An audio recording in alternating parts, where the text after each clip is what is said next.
Okay, this system's been installed on a Kenworth 2023 model T360.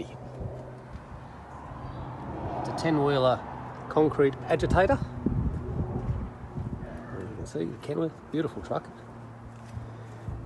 Now this is the passenger side mirror outrig, and it's looking forward so you can see where you are in relation when you're reversing or turning, because these trucks do a lot of reversing. And talking about reversing, up here on the back is the mount for the reversing camera. It's very neat, very easy to install these systems, at least for me it is. So coming back around to the cab, let's have a look inside. Now, as I say, these are a beautiful truck, magnificent to drive, and the thing is, you want the system to look like it belongs in the truck. Now look at that. Mounted on the dash, easy reach for the driver to get to everything. If he wants to see the reversing camera, double tap and away you go. Passenger side, driver's side, passenger side, so see how you're looking forward and you can see where your guards are exactly. And the forward facing camera, which is this one up here. Double tap again.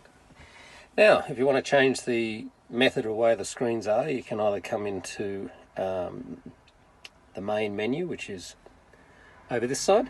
You've got mirror link, video, the Bluetooth, and different settings. Of course, if you go into settings, you've got your language, you've got your mirror image for the cameras, the camera format.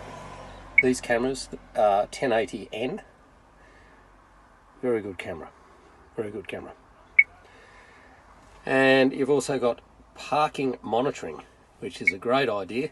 It keeps the system active, and you can set it up to 24 hours, anywhere from, I think it's 3 hours all the way through to 24.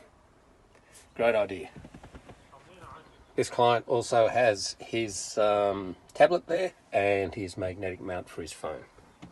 Fantastic. So, if you want one, I install them here in Sydney, Australia. And they're a magnificent system, and I get fantastic support from my friends in Guangdong, China. Thanks very much for watching.